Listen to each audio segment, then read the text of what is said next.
True or false? Tim, this is going to go to you first.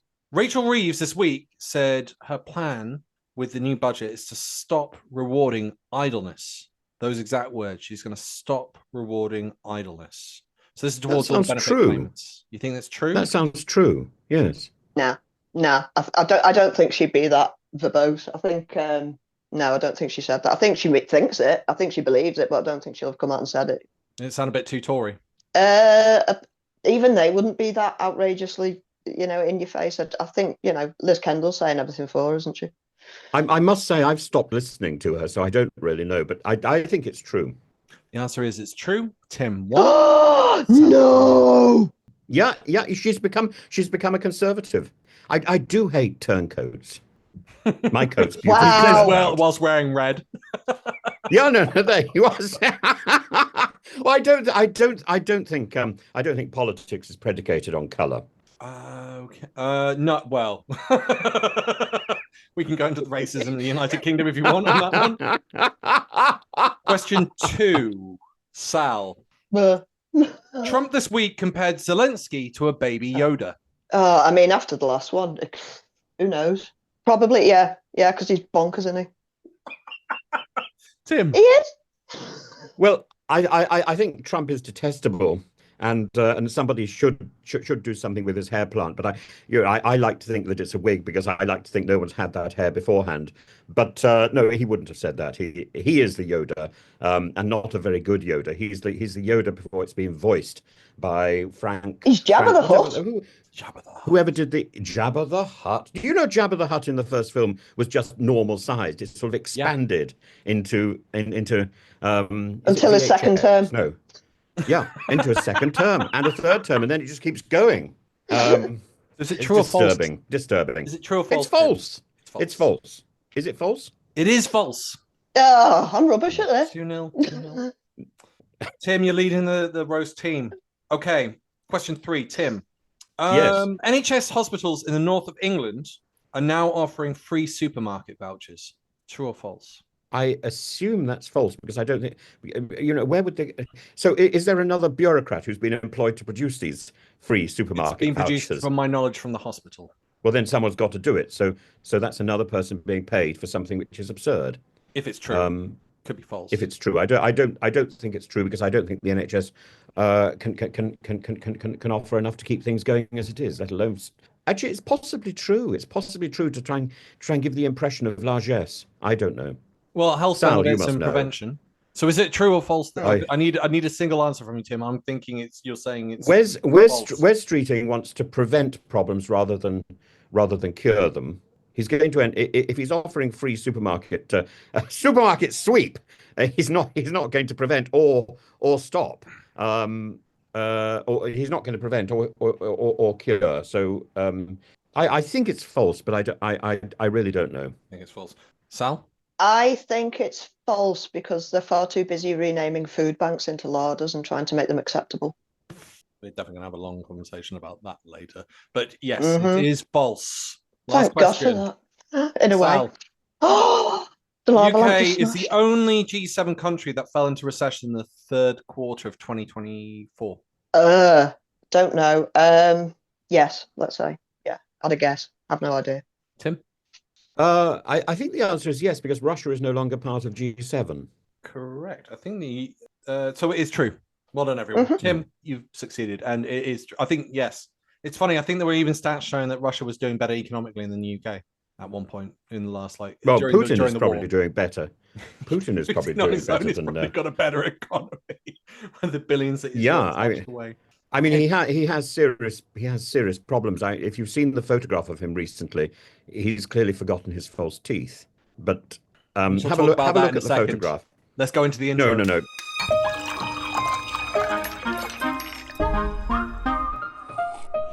Welcome everyone to the Sunday Roast. I have a new co-host this week. Professor Tim, could you please introduce yourself? Hello. No, I don't have very much to say really. I'm not here at the moment. I'm in Turkey. So hello from a sojourn en route, and I'm in the sort of penumbra of a trip abroad. I'm in a darkened room. I'm not quite sure why. I think it's to enhance the light. Oh dear. Sal, can you please introduce yourself? Hi, I'm Sal, known as BadassMutha on Twitter and socials. I campaign against poverty and for an increase in disability benefits. I've been ill most of my life. I've ended up chronically ill with invisible disabilities, and I've got a lot to say. I've already, from that true and false round, I've already had that impression. got a slight hint there. So our first topic is going to be Ukraine. Tim, what is going on with this photo, which is now in front of our audience? What I didn't notice this, but what did you notice in the photo? Well, he looks toothless, doesn't he? I mean, he looks as if he's not got his false teeth in. Now, I'm not suggesting that Mr. Putin is dentally deprived.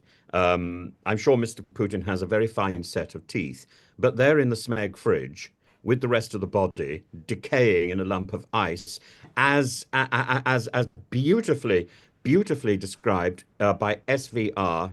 SVR is the Foreign Intelligence Service Agency of Russia. Its director reports directly to Putin. In October 2023, which describes not only his heart attack, but also his death. Now, the resurrection of Putin, because mainstream media doesn't like the idea of Putin dead, is simply the hard work of a lot of very earnest doppelgangers. And this particular doppelganger has clearly forgot his gnashers. A toothless Putin. I don't know whether it's extraordinary. What is Putin doing here? He is channeling his inner Zelensky.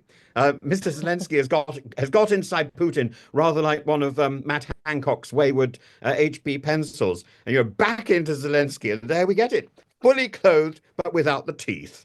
The guy in the background looks really freaked out, like he's seen something so horrific. He's like, maybe the teeth are exiting backwards. I don't know. So much possible in so Russia. Much. What is so the old much expression? Surgery. In Russia, you don't watch TV. TV watches you. You know, what we've got to remember now is that the whole Ukraine campaign, we in Britain foolishly think, or foolishly have thought for a long time, that Putin's propaganda is about us. It's not. It's about the huge swathe of Russia. It's an enormous country, and everybody, I promise, in their houses or their flats, in their little Brezhnev flats, everybody is sitting there with the television on or doing the housework with the television on, and this diet of filth is coming through the television like unwanted flatulence. It's disturbing the amount of the amount of stuff.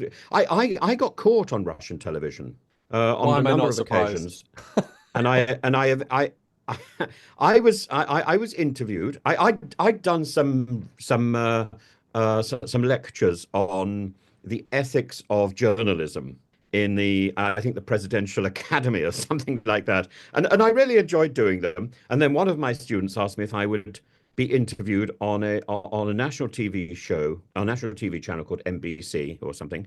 And now I say it doesn't sound quite right, but I can't remember what the channel was. Anyway, I thought there was something odd going on. And I think the third or the fourth time that this happened, I asked the cameraman if I could record the interview while I was doing it on my mobile phone. And then I was back in Russia for the actual broadcast, which was that night or the following night. And I watched it, and I had my recording, and my voice was saying stuff which I had never said. I was being dubbed with fake information. And so what they were, it was irrelevant. It didn't matter very much. I was talking about Mrs. May. I could have said anything, but in fact, this was trialing out their systems for AI. You know, Russian news is often presented by an AI entity, by a person that doesn't exist, because they're so worried about people coming in behind them and holding up flags to say support Ukraine, which of course the majority of people in Russia do. They're all suppressed, and the news and the TV organ of suppression. And for Putin, I use the term loosely, to appear on TV in Kursk, first of all, do we know it's really he's really in Kursk? Do we know it's really Putin? Well, the second question we can give a very firm answer to. No, it's not really Putin. Is he really in Kursk? Well, it's just an actor. You know, they're disposable. And we've got another 5 back in the Kremlin. Can I ask then what makes you think Putin has been doppelganged? And that's there's plenty of historical evidence to show that, and I'm pretty sure we knew that he definitely had a couple of doppelgangers when he was alive, if he's no longer alive. Absolutely. So what makes you think that? It may be that he is alive. He's just too terrified to wriggle out of whatever bunker he's in. I think the bunker is a smeg fridge. Somebody else may eventually decide the bunker is a concrete room. It doesn't matter. What we know, among other things, that he's got his own version of Kremlin rooms in his little dacha. So he can replicate the image of being in the Kremlin at any time, even when he's safe. Why do I think that he's a doppelganger? For example, when he visited China, his cheekbones were moving. His cheekbones moved. Cheekbones don't move. So you think someone actually broke the face in order to? Yeah, and it's like a sort of Bela Lugosi or it wasn't Bela Lugosi. Who was the fellow who played the Phantom of the Opera first? I can't remember his name now. Michael Crawford. He had the no, way back in the 1920s in silent films. Oh wow, Lon Chaney, and he puts bits of plastic inside his cheeks to create fake cheekbones, and that wow. I think is what they've done to these doppelgangers, because Putin has quite high cheekbones and then these quite puffy cheeks. It's a very Slavic face. It's quite pretty, really. And when you caricature these people, you realize that their bone structure. And I've caricatured Putin many times. In fact, at one point, I was so excited about his walk, because he walks in a strange way. He walks if he's got something in his trousers. He hasn't. He's just got into a habit of walking like that because he's got into a habit of walking with a gun in a holster. He doesn't have a gun in a holster. He's just a creature of habit, and he's got this sort of macho posture. So I animated his walk about 2 or 3 years ago, and then I animated the walk of Trump. I did little caricatures of them on top, but I thought the walk itself was so interesting. You could tell so much about a person's personality by the way that they walk. Sometimes if I'm confused about something, I get behind them and I try and imitate their walk as they're walking. I don't want them to catch me. But people walk with a particular rhythm, and Putin is very distinctive. So his doppelgangers will have been trained how to walk like him. Limp more, limp, or I'll beat you. And he's got this slight limp. And Trump is extraordinary. But in the way he walks. In the way he walks, in the way he moves, in the way he wears. Trump wears clothes which are slightly too big for him in an attempt to make himself look bigger and look more comfortable. Putin wears clothes which are slightly too small for him, I think. So there's contrast there. But both of them are fascinating figures. Seeing him get out into his golf outfit, and you were like, wow, the suit makes such a difference in how he looks. It's almost incredible. Yeah. He looks so much younger in the suit than he does when he gets into his t-shirt and pants. I mean, what is he, 78, 79 now?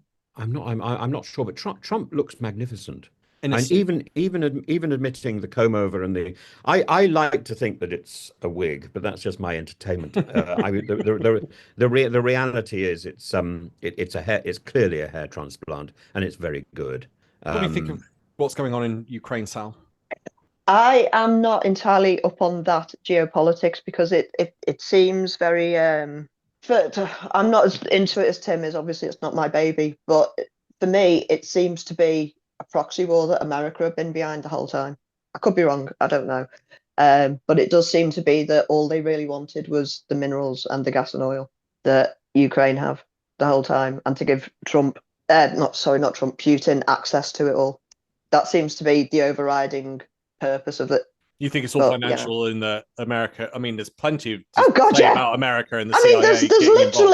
There's literally nothing else that these insane people want. They've won life. They have got nothing better to do than to try and be more powerful and richer than the next man. That's all it is. It's insane people that have a pathological greed. That's it. So it's like a splitting. I know it's a very simplistic way of doing it, but they're not rational, stable human beings.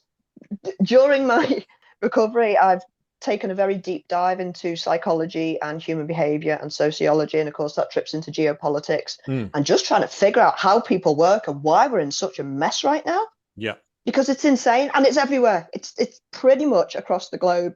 But, you know, by and large, it's not just us. We just seem to be the epicenter. I've been saying for years, while people have been calling me a conspiracy theorist, which they're not doing anymore, that it felt like we were a pilot for something for the last 15 years. It felt like we were an experiment because it was so insane. Because I don't want to take your order out, but with the Cameron and Osborne austerity plan, they knew exactly what was going to happen when they rolled that out. They knew people were going to die in great numbers. They were told, but they did it anyway. I've always been a bit mixed about that because I know that the original Harvard Review that came out, I think it was in the 1990s, which was talking about the ideas of austerity and slimming down the state and how you could do it in such a way would benefit a country. I'm 90% sure that most governments that followed austerity followed that paper thinking that it could be done in a positive way. I would also say that for whatever reason, I think it was a student about 5 to 9 or 10 years later, went over that paper and went over the data, trying to figure out how he could extend on that paper and make a new one and update it after 10 years. Figured out that the paper that all these governments have been following had falsified all the data to make it work as a theory. Poverty has never made anybody better or more productive in the history of man, ever. And so when you're talking about Ukraine, I think there's an element of Putin being a dictator, element of the CIA getting involved and spooking him enough that he starts going wild. But he's definitely all out for Russia and grabbing territory and leaving a legacy. I think you've got Chechnya, you've got Georgia, you've got Syria, you've got Ukraine. And it's interesting because you said psychological profiling. That's how I make a lot of my predictions with what I think will happen. And with Putin, it's definitely been that. And you're right, the area that he coincidentally took wasn't just Russian, but it's also full of minerals. And we know that because Zelensky has said on a map, oh, these are all the resources, but a large chunk of it is actually in the area that's been captured by Ukraine, by Russia. Who'd have thought? By Russia. Yeah. Tim, I'm going to ask something that you touched on. We were talking about it in the last episode. We were talking about this thing. I think we've coined it as tennis court theory. The issue of the West, and it's the idea that you have two tennis players, you've got a court net separating them, and they're playing against each other. And I guess it touches on what Sal said. You've got this element of like psychological profiling. I feel that the West isn't really doing a good enough job of really thinking about Putin's psychological outlook. Not at all. You would agree with that, absolutely. We have enormous resources ourselves. One of the key resources is our ability to deal and pitch to the camera, and we're not doing it. We should have been countering Russian propaganda from day one. We haven't. We thought it was for us, and we didn't realize that our job is to be sending out responses in Russian to counter the rubbish which for 3 years now has dominated Russian television and media. Number one. Number two, I don't subscribe to the idea that this is an American plot. I don't subscribe to the idea that America started the war. But I do think America's hand is very much in it, and it's in it for what it can grab. And certainly in the Trump manifestation, that is hugely evident, and it's repulsive. I was in Russia when Putin took over Crimea, and that seemed to me to be fundamentally wrong. And I was surprised at how quickly the maps were adjusted in, for example, my university to reflect the acquisition. I mean, literally, it was overnight. The map had been repainted on the wall next to the rector's office, and it was a sort of relief map. It was very beautiful. It had been repainted overnight. Do you think that had been pre-planned, or it was the fear of Putin that you instantly you had people doing that? I think we can speculate about it. I think there is fear of Putin, and I think people in Russia are terrified of opening their mouth. Could I just ask Tim? Tell me. So could I just ask what your take is on the Krasnov story? The theory that Trump has been a Russian agent for 38 years, named Krasnov. I don't think he knows. If he is a Russian agent, he doesn't know. I mean, that sounds more realistic. But he's a what the expression useful idiot, and he's very useful. And I he's have this definitely an awful idiot. feeling. I remember when I came back to Russia after taking on Farage, and the people around the university they couldn't get enough of me, and it was terribly flattering. And I thought suddenly they think I'm a useful idiot because none of them could possibly be endorsing Farage. They just think I'm there to create chaos, and they like that. And that was when my eyes opened, I think. My eyes opened in many ways over the period of taking on Farage. The irony, of course, And being that's who Farage is. yeah, that's who Farage is. Exactly. Hmm. Exactly. But Go on. it doesn't mean these people know what they are. You have to be particularly perspicacious and self-aware to know that you are an idiot. and, and that's a start. I know I'm an idiot. Me But now too. I have moved beyond that point. I hope.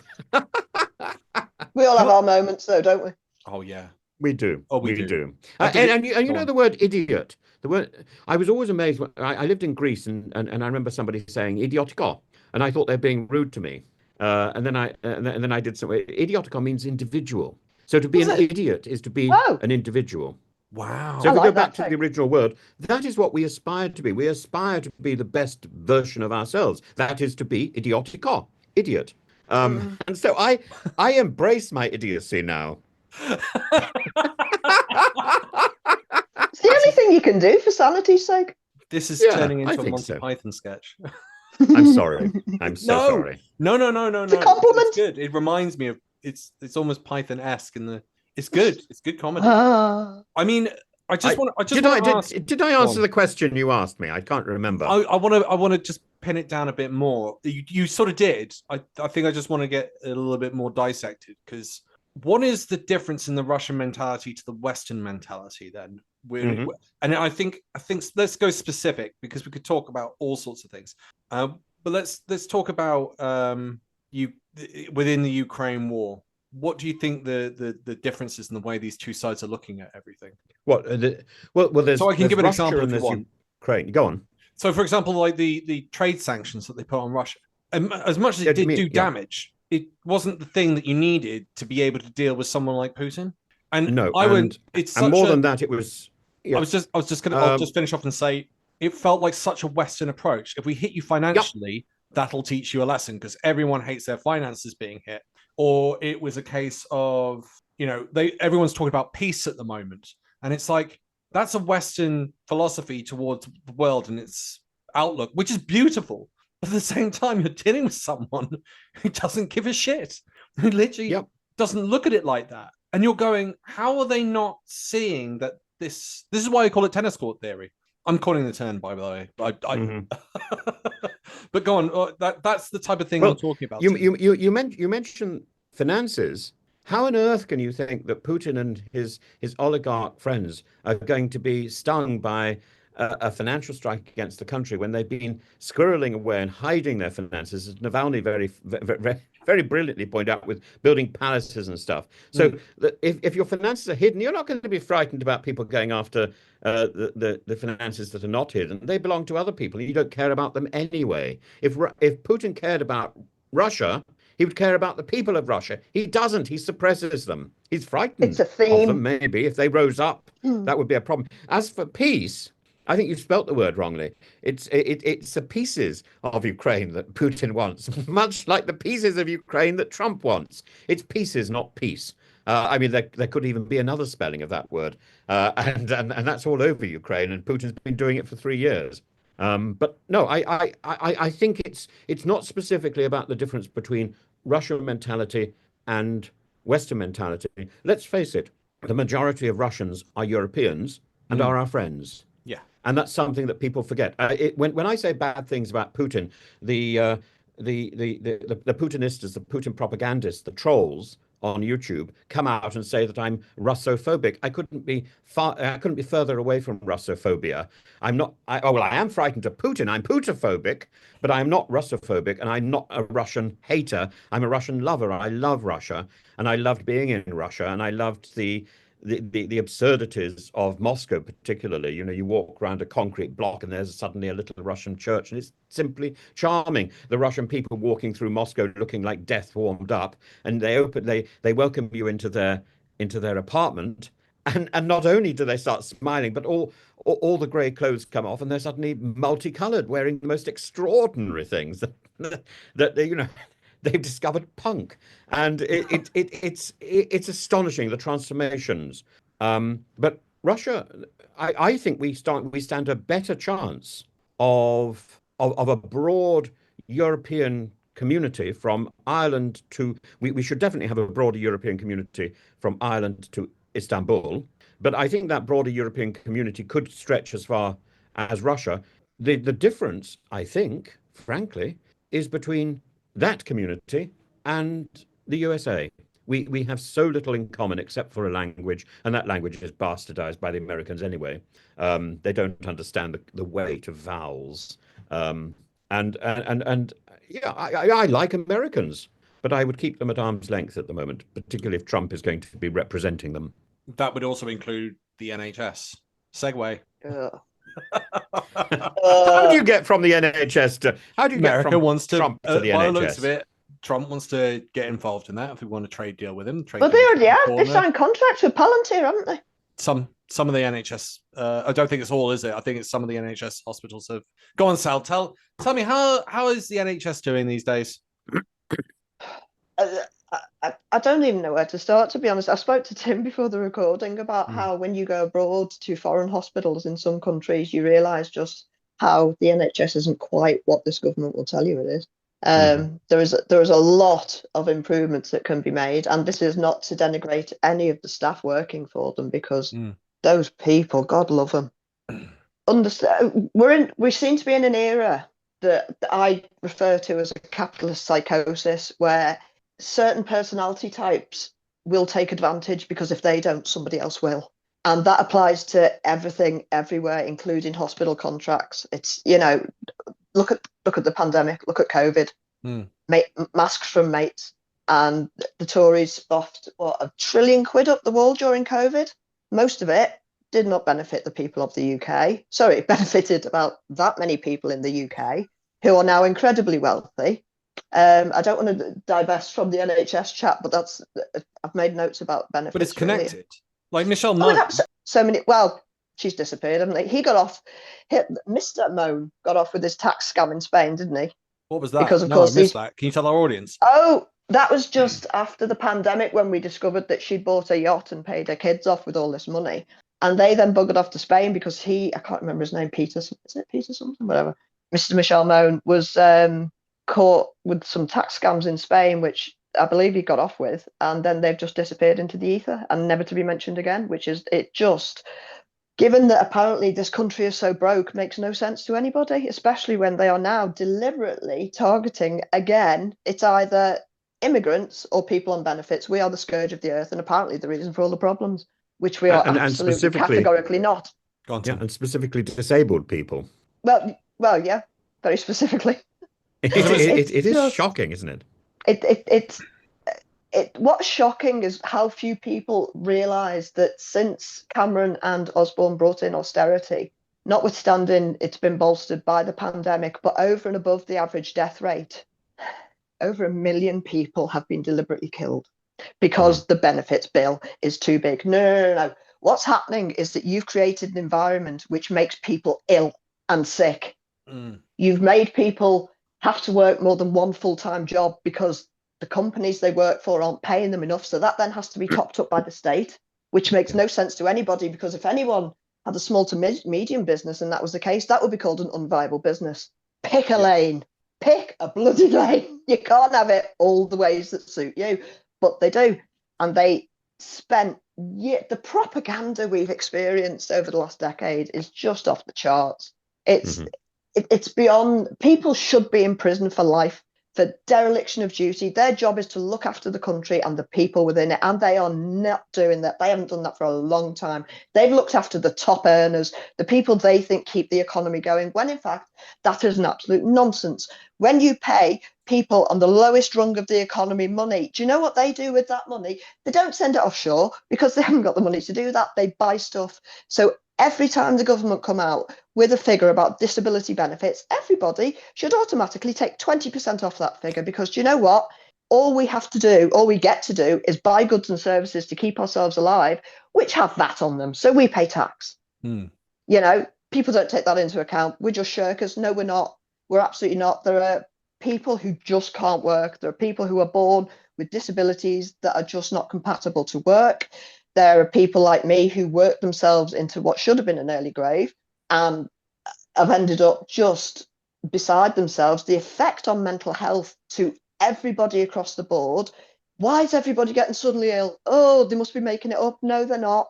If you take into account Maslow's pyramid of human need that really should be taught in schools, the absolute foundation of that pyramid, I've got it written down here, we need oxygen, we need food, we need water, we need shelter, we need clothing. Right? Yep. Look at all the homeless people. You're homeless. You're nowhere in the history of the world has poverty made anybody well or better. What it has done is given people far more challenges than they can cope with in the modern world. Now we have the internet and everything's faster and quicker and more on demand. And it's an absolute, we've lost sight of humanity and human need completely because we're so interested in making money for the wealthy. Look at trickle down economics. Bit Doesn't like work. It's just a nonsense. It doesn't work. No, it just fills the top glass. They send all the money overseas to hide. And I'm going to tell you now, anybody who's been born in this country and has benefited from living in the UK, who then either moves abroad to avoids tax completely, however they do it, they're traitors. They are absolute traitors. They are taking money out of this country, out of the needs of this country, that we need services to run smoothly. When's the last time services ran smoothly?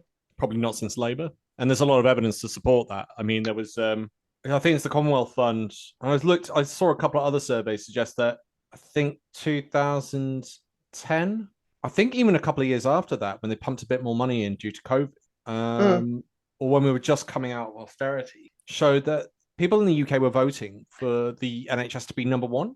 And that's also including the Commonwealth Fund. Now, I'm not saying it's through the board, but you definitely see a decline as soon as austerity kicks in.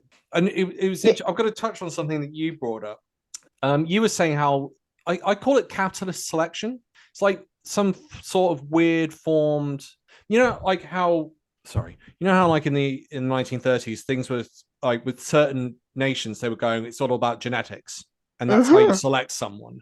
And that's how, and like if they're not good genetically from their perspective, I mean, it's an excuse, they would be gotten rid of. I had a feel, I coined a new term, which I felt was coming through, especially with the limited disability benefits that came through under the Conservative Party. There was an element of capitalist selection. Like Dominic Raab famously said, I don't believe in, was it human rights? I think he said on camera. I don't support the Human Rights Act, and I don't believe in economic and social rights. Like, I don't believe in social rights. I don't believe in economic rights. I'll play the clip. But it's almost like instead of genetic selection, it's capitalist selection. And if you're not making enough money to survive, my feeling is that you don't deserve to survive. And I'm not saying that's all the way through the Conservative Party. I know you really want to jump in. I'm not saying that's all the way through the Conservative Party.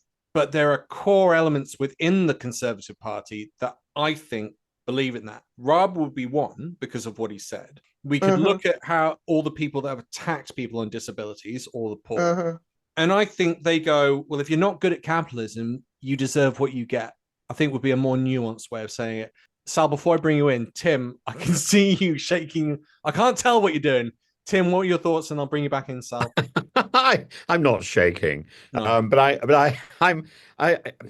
two things. One way in which is capitalist conspiracy. I'm trying to use your language here, by the way. Me? I said capitalist selection. Capitalist selection works. Yeah, you're selected you're selected to survive based on how good you are. Human worth. It's about human worth, and that's the whole problem. Right. So one way it works, or in practice, is by the invention of the complaints department. So nobody who is making money out of you actually has to take responsibility for the damage that they do, because they have a complaints department to manage you and to manage, to hide the problems, to transfer those problems. So the people who are making money out of other people don't ever need to face the reality of what they're doing. Dominic Raab, I'm so pleased you mentioned him, because Dominic Raab is one of my pet peeves.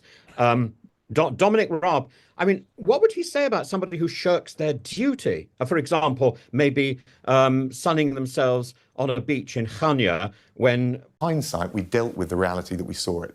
But in terms of the conversation that you had with the Prime Minister, had you been ordered to come back to the United Kingdom, to be at your desk for the fall of Kabul, did you lobby the Prime Minister to work remotely? All of those claims and suggestions are not true. Well, we discussed the matter. I agreed to come back on Sunday. I'm not going to add further to the speculation around that. But the idea, some of the reporting, some of the assertions you just put to me, just not true. But we were focused overwhelmingly on securing the airport, making sure, and I was engaged in meetings, the stuff about me being lounging around on the beach all day, just nonsense.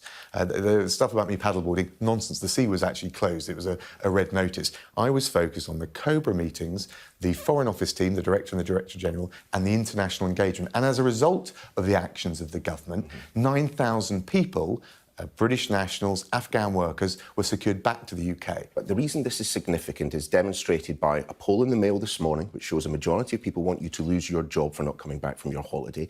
The fact that, as the Commons debate demonstrated, there are people within your own party who feel the government was disinterested in what was going on the ground. You were on holiday. The Prime Minister was on holiday. The Permanent Secretary at the Foreign Office was on holiday. The Minister responsible for Afghanistan was on holiday.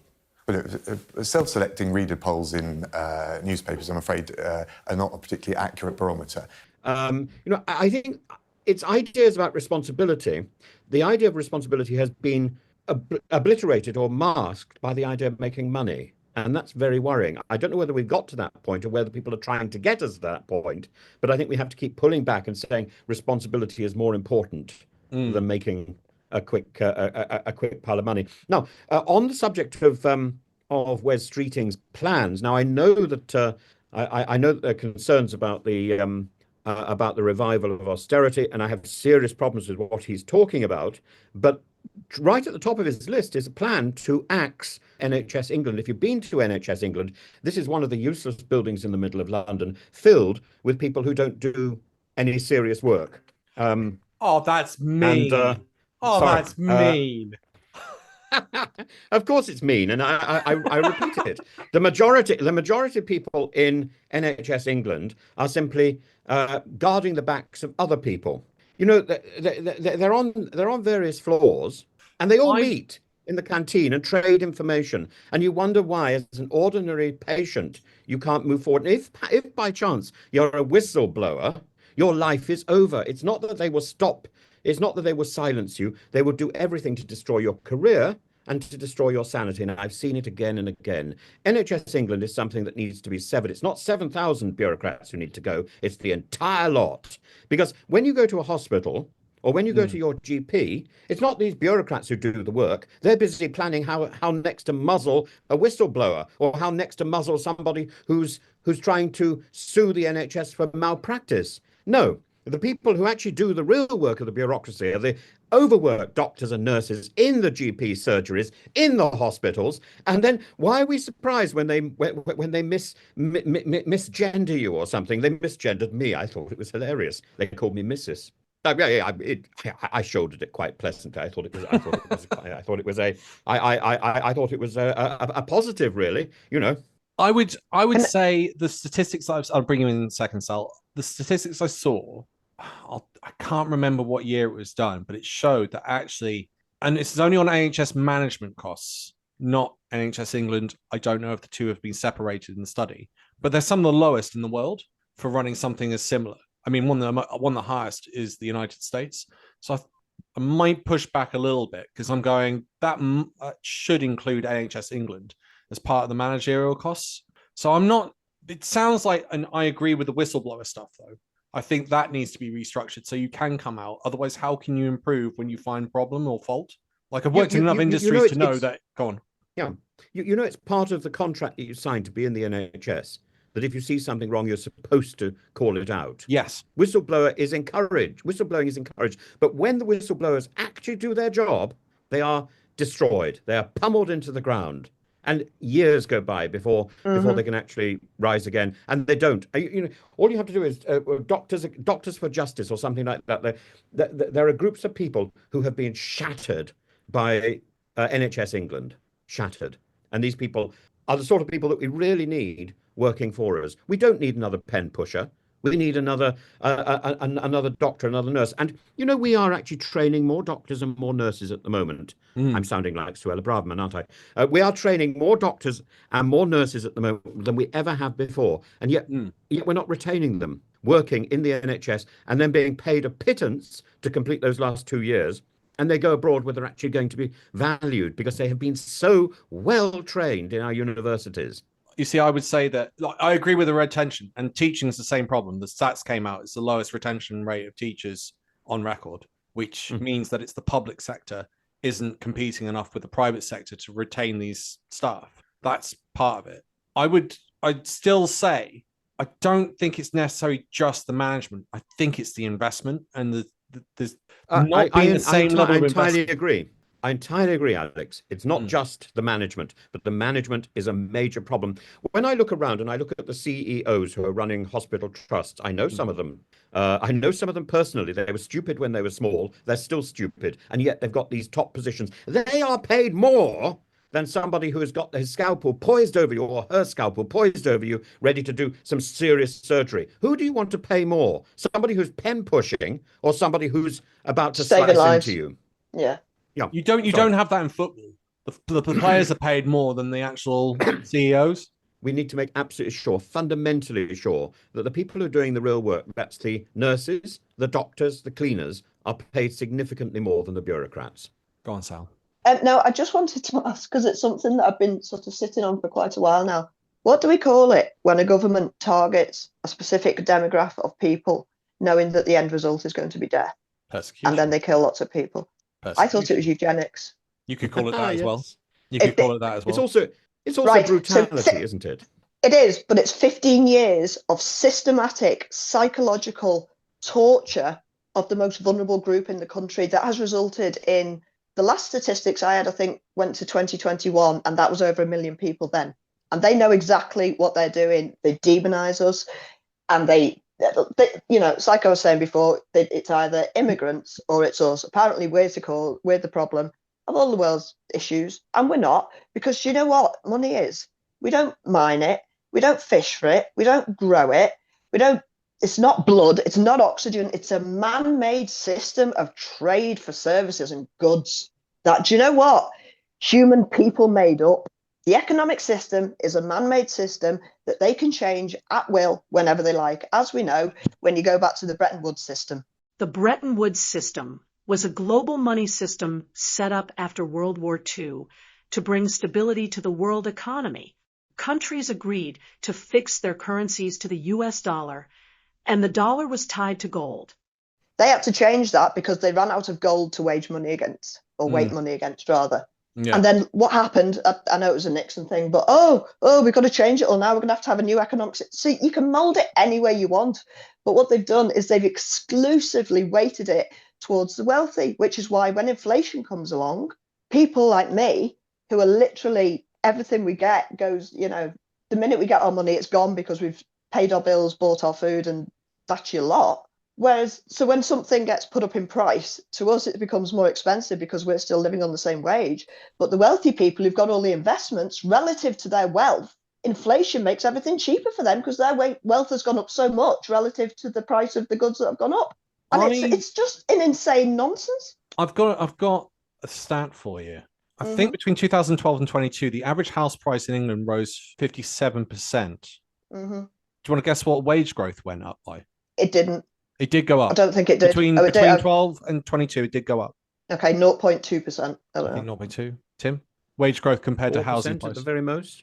4%? 27%, but half. All right. What? Yeah. Wages? Much more than I thought. Yeah. Medium annual earnings for full-time employees. went from 26,000 to 33, which is 27% increase. But housing prices went from an average of about 100. This is just in England. Housing prices went up from 175,000 to 275,000. So not wages. relative. So it's the bigger picture. It's all this stuff that needs fixing that's not being fixed.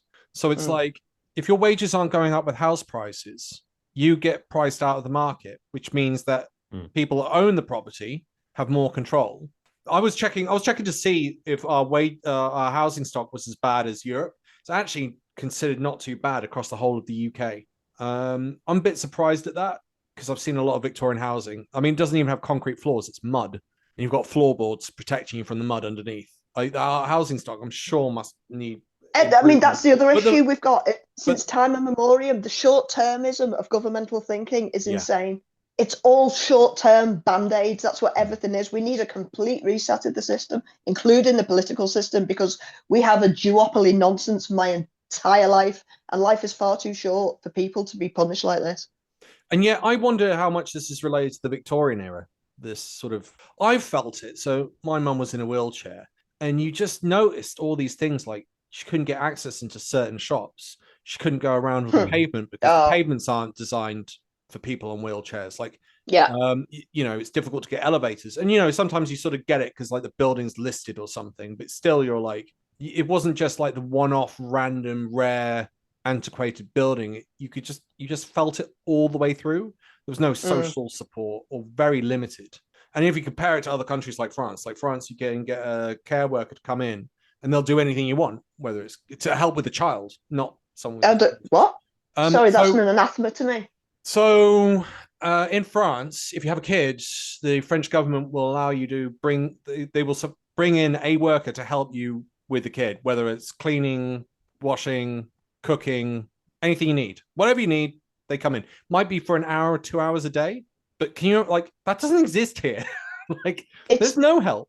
And it's like, but I'll just go back to the point. Do you think this is left over from the Victorian era? This sort of disdain for the disabled. And I find it odd as well, because I keep thinking of Stephen Hawking. You couldn't have got someone who got more support, but it was only as a result that he had such a brain. He could afford it. That. Oh, yeah, he could afford it, couldn't he? I don't think he did afford it. I think the University of Cambridge jumped in and gave him all the support and rebuilt the house and gave him a wheelchair and everything. Oh, I'm sure when you go to Oxford and Cambridge, you get all the support you need. Everywhere else, you're stuffed. It's my theory that the wealth transfer over recent years has been so unbelievable. Like the 1% hold about 90% of the wealth or something ridiculous. Yeah, that's a bursting bubble, that, and it's no bloody wonder, because they're all pretending money is oxygen and there's nothing we can do about it. It's just how it is. Well, it just isn't, is it? That's an absolute nonsense. My theory is that they know, because of the introduction of the internet, and it happened, the printing press and the 30 Years' War had the same effect. Everybody's got onto them, and we know what they're doing, and we know it's a nonsense, and they know that we know. And I think they're scratting to literally suck up every last bit of money that they can before their bubble bursts and we go, right, we've had enough and we'll stand up. That's what I think this is. And I think it's been perpetuated by the internet and the fact that we're all now connected. And I can speak to somebody in any other country like that and go, have you seen what's happening here? And they go, have you seen what's happening here? And they don't like that, do they? Because we now know that they are propagandizing us to hell. Yeah. And we're all sat here going, you lot are absolutely mental, because they are. They're absolutely sociopathic. They are. Because sociopaths and psychopaths don't care about other people, they will climb on top of other people to get to the top of the pyramid to hold power. It's how human psychology works. The people who won't say anything and sit still are the ones who get climbed all over. I'm going to push by this the over people to who Tim. are. Do you find that analogy fair towards Starmer and the Labour government? I think Starmer and the Labour government are behaving very oddly. And I think they're trying to do they're trying to anticipate as many things that will be disturbing as possible and get them out of the way in the first year so they can spend the next 4 years being nice. I think they're wrong. I think they're fundamentally wrong. I would object to a Conservative government doing a lot of the stuff that the Labour government is doing. It's got nothing to do with the coloured flag of the political thing. It goes back to something that Thatcher said.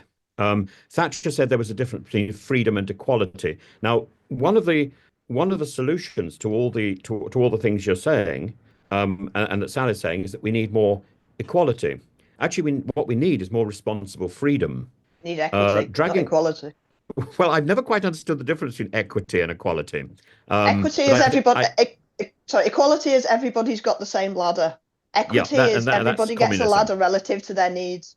Relative to their needs, and I think you should then add and their abilities to use it. But yeah, equity may be what we're looking for, but equality is something we want to avoid. But how do you then distribute things according to equity? It's very difficult. I don't think there's a huge conspiracy to grab as much as the rich can. I think it's this is habit. A lot of people have got into the habit of not thinking responsibly. When you go back to the 19th century, so I'm coming back to the question you asked earlier, Alex. The 19th century. Are we in the 19th century? Yes, but we're in the 19th century without that patina of social responsibility.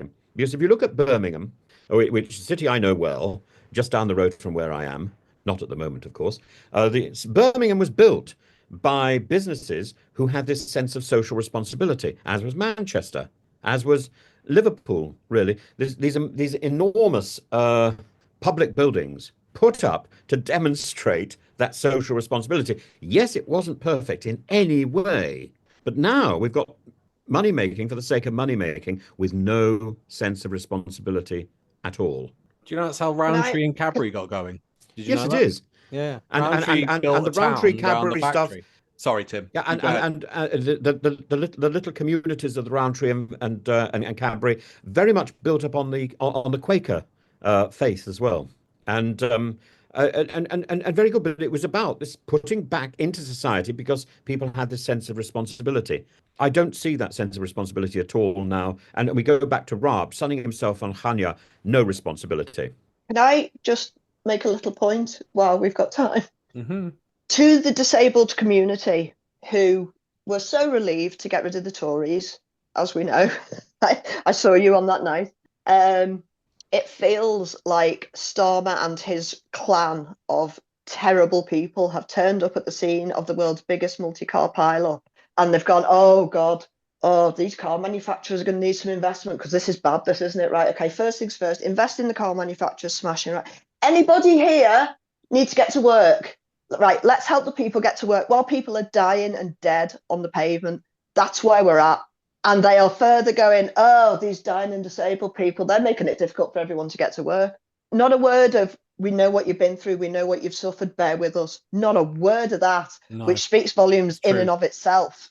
They just, and now they're doubling down on what the Tories did. And it's making the PIP process harder. But it's absolutely Sal, criminal. Sal, I had 3 people come to me with the PIP. With the 80,000 people under madness. The DWP have killed themselves. 80,000 people because of the psychological torture that they've deliberately been meting out. Can I ask where that number came from? Because Coffee got the report and she refused to release it, didn't she? Do you know what? I've got it saved on.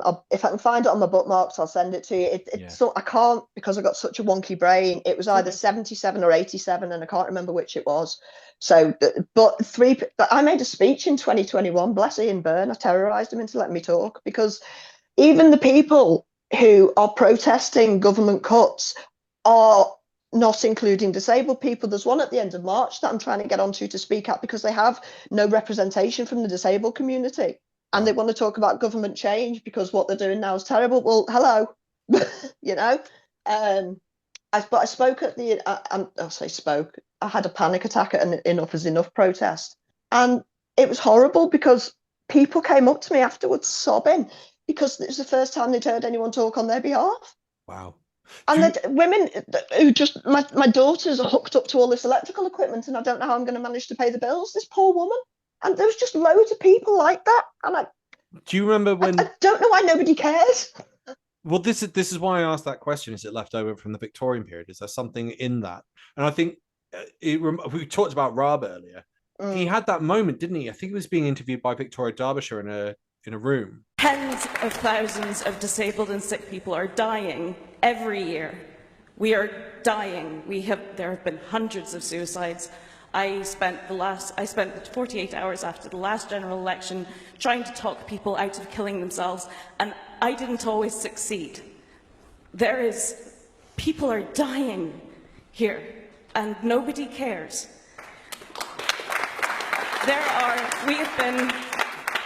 I have friends who have been helping resettle disabled people in Scotland, because at the very least we have a Scottish Parliament which is trying its best with limited funds to protect people against the worst of these cuts. People have been fleeing England for their lives. We are dying, and this election is life or death for us. And anybody who votes for the Conservative Party, who are going to further these cuts, who are going to keep on with these cuts, they are complicit in those deaths. There's plenty of heartrending stories here, and no one could be anything other than moved by it. We are putting in... Would you like to turn around and just look? She's literally sitting behind you. We have put 11,000 more doctors into the NHS, 12,000 more nurses. We have got a renewed... Hold on. We have got a renewed focus on mental health, and also trying to make sure we take the pressure off big hospitals in the manifesto. But the raw truth is, the money's got to come from somewhere, and it's very easy. Let him respond. It's very easy, and I can think of lots of things that I would like to avoid making difficult decisions on, and lots of areas like the health service or schools I want to put even more money in. But unless you've got a strong economy, creating the revenue, it's just a childish wish list. We're trying to do our best to get the balance right between responsible public finances and investing in some of those crucial areas you discussed. You choose to sacrifice tens of thousands of disabled people for the sake of that. This is the sixth richest country in the world. Yeah. And he started rambling on about the money tree, which you were just... That's why I keep going back to this term I've coined called capitalist selection. If you are not providing money and you are therefore deemed or seen or thought to be a burden, you are therefore expended. Pointless. You are pointless to the system, which is an absolute nonsense. I now know. Now, I thought I'd never work again. I thought my brain was dying, and I figured out, thanks to the weird Jordan Peterson, that I could solve that issue and got better myself in some ways. And don't get me wrong, the trouble is they've got a half truth, haven't they? Because work can be good for some people and it can give them purpose. Yeah. But if you're shoehorning people into a job that they know, like I don't know until I wake up in the morning what I'm going to be capable of on any given day, because I don't know which bit of my body's going to be playing up. And that is the truth for so many people. Giving up work finished me off. It was all, my job was who I was, you know, and so because there's a half truth in there, they're literally doubling down on that whilst ignoring everything else. Work shouldn't be a necessity to be a human being with respect, but they've made it thus, which just drives the mental health issue off the cliff. Yeah, it does. And then when you go and try and get mental health treatment, all they want to do, now for 5 years, I haven't been able to take pharmaceutical drugs because they burn my brain out. And still, I'll go to the GP, and obviously it's just a locum when you're lucky enough to get in. I can't remember the last time I had an appointment where somebody didn't try and push me back onto antidepressants. I don't bloody want to. You can't medicate people out of an environmental issue that you're deliberately creating. You just can't do it. There's no amount of therapy. It's going to change society. But the therapy doesn't even last with the NHS. So they haven't got enough therapists. And then I know that you can only get therapy for 6 months, but it's not therapy. It's called something else. Oh, but then you can go back after 3 months, at which point you've got to re-traumatize yourself by telling your entire backstory again, and then your therapy's finished. So have you got PTSD? It's a nonsense. I've got CPTSD, so yeah. I did wonder, I know they're doing trials. Are they doing trials with MDMA? Psilocybin, you man. Oh, don't get me onto the drugs issue. Jeez, most damaging drug on the entire planet is alcohol, and we demonize everything else, when in fact, drugs are a band-aid for people who aren't well. It's not the drug's fault. It's what's wrong with the person before they take the drug. We need to look after people better. We know this now. And still, here we are. Psilocybin is the best thing I've ever used. And it's so good that whilst it's still technically a category A drug, which makes no sense to anybody, pharmaceutical companies are synthesizing it. Instead of growing it from Explain that. It's just a nonsense. And it's all to keep people fucked so they got somebody to blame. And it's criminal. I would push back a little bit on that. I feel that the Nixon American anti-drug campaign was part of the cause of why why there's such hesitation to even talk about drugs. And I'd agree, like, look, I've had many a good time on alcohol, but overall, it seems to be pretty damn dangerous. I mean, if it turned up today, I refuse to believe that it would be legalized, because I think it is that damaging, and it's just part of culture. Listen, I mean, it's dying out, but... Riddle me this. When has prohibition ever worked? You could debate that with the USA, because one of the problems that the USA had, you got my history hat on here. Sorry, Tim, I'm going to bring you in, I promise. No. So he's never been quiet for this long. One of the things that happened with prohibition that they brought in the States, which was a massive deal, and you need 75% of the states to agree. So that means there was a big mandate to get rid of alcohol. One of the problems turns out that alcohol being part of the drinking culture in the United States since George Washington. And it'd be normal for you to have a beer at lunch, breakfast, and dinner. But the alcohol rate would be, I think, 0.1, 0.3% for the beer that you're drinking, because they didn't have the processing methods that we do now. But because it became so ingrained in the culture and a natural thing, but you also had this masculinity attachment to it, you got to drink, otherwise you're not a man in the 1900s. You had this sort of blow up, but you also had the companies as well, all like if I wanted to set up a pub or a bar, as they call it in the States, you could get a loan from the brewing companies to set up the bar, and they would give you a loan for all the stuff for entertainment. So you get the pool table, you get the darts table. They even, you ever heard the term, there's no such thing as a free lunch?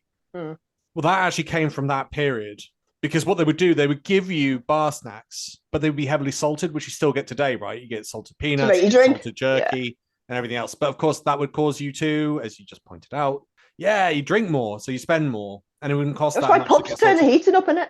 There you go. Yeah. And I mean, the casinos did the same thing now. But casinos have no clocks. I used to be a croupier. Yeah. Oh, did you? You won't find a clock. You won't find a clock in a casino, because they don't want you to know how long you're in there. Interestingly, Mark Zuckerberg hired people for casinos to figure out how to make Facebook more addictive, but we're going away from the alcohol topic. When you said that prohibition didn't work, so they then enacted prohibition. And what we can definitely say is, yes, it didn't stop it. And unfortunately, it created the mafia as we know it today. It also created the NASCAR. Did it? I didn't know that. Yeah, because the bootleggers had to soup up their engines to get away from the authorities. Yeah. That's how NASCAR came into Okay, invention. That's pretty cool. But one of the things that they found out afterwards was that prohibition had actually caused people to reduce their drinking. So they weren't drinking throughout the day anymore. That old philosophy and outlook, which you had with George Washington and everyone up to that period of prohibition being introduced. Drinking around the clock, it actually did reduce alcoholism, because people then suddenly changed their patterns. So when you say it didn't work, there's a more nuanced way of looking at that, I would argue. But they still had the speakeasies and stuff, didn't they? So it wasn't, what I'm saying is, when you make something illegal, you send it underground, don't you? Instead of never deal short-termism again. We never deal with the underlying issues of anything, and it's insane. They did the same with tea. If you tax too much, tea tea under Pitt the Younger, he had to deal with smuggling with tea. People would smuggle it in from the continent because it wasn't taxed. But it's popular, but then you make things popular. Yeah, it's a bit dangerous. Yeah. On that note, Tim, do you have a final thought before we disappear? No, I'm stunned into silence. Silence I rather like, by the way. You've got to remember, I was once a monk. So. On that note, thank you to my lovely co-host Tim. Thank you to Sal. If you got this far in the video, we must have done something right. So hit that like subscribe button. Bye for now. Hail the lamp. All hail.